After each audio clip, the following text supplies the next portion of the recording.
A lot of protein. Everyone loves to emphasize the significance of protein for our muscles.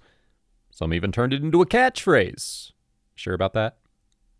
But in this video, we're going to find out if it's really that crucial, or if you can still grow good amounts of muscle without increasing your protein intake. Experts frequently advise getting 1.6 grams or more of protein per kilogram of body weight each day when it comes to gaining muscle.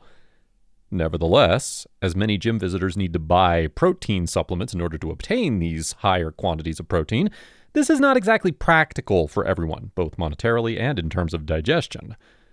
What can we actually expect to happen if we do eat less than what's regarded as optimal? One thing that's clear from the data is that eating less protein does result in smaller gains, but the exact amount varies greatly from study to study.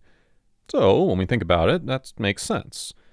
Although protein is crucial, there are actually many other components in the fitness equation besides protein. It is therefore probably ideal to examine research evaluations that evaluate all the pertinent data and then distill them for us to use as more useful insight in order to deal with this variability. One of these is a systematic review from 2022 by Tagawa and colleagues, who examined 66 pertinent papers to assess the dose-response relationship between protein intake and lean mass increases.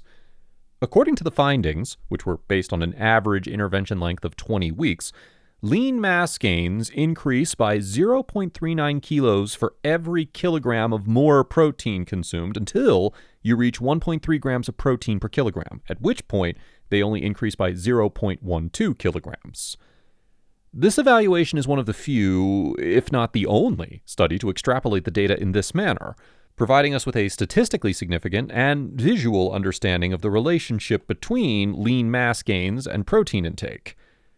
Nonetheless, I do want to emphasize that a variety of topic populations were covered in this review. There are more aspects to take into account, even if they did compensate for some parameters, including age, sex, and training.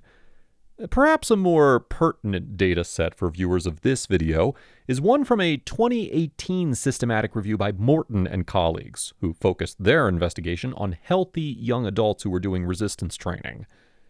The amplitude of the dose-response association between protein consumption and lean mass was depicted in their own graphic, despite the fact that they did not examine the specific impact sizes.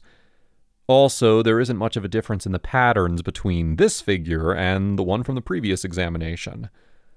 Although a majority of the 2022 data originated from research on weight reduction, it's actually even more similar when it's further corrected for weight changes. These numbers should be the one and only thing that you remember from this video. Both exhibit the ability to increase protein consumption while maintaining the ability to increase muscle mass. Yet, you can further accelerate your growth if you progressively increase your protein intake. Here are a few other details to note. In order to prevent muscle loss, older people often need more protein. Nevertheless, when combined with resistance training, they tend to respond less favorably. Increased protein intake and resistance exercise are crucial during a reducing phase in order to maintain muscle mass and accelerate fat loss. Even at lower protein intakes, beginners respond to resistance training fairly effectively at the beginning. Hence, you do have some time to figure out your protein if you're new. As much as 2.2 grams of protein per kilogram of body weight per day are advised for those looking to fully maximize their growth, according to the 2018 review, which indicated that trained individuals responded best to larger protein intakes. But for the majority, 1.6 should be adequate. Let's return to the numbers once more before we end. Indeed, if you eat less protein, you will still gain muscle, but you'll do so at a slower rate. Just make sure you regularly engage in resistance training, such as lifting weights.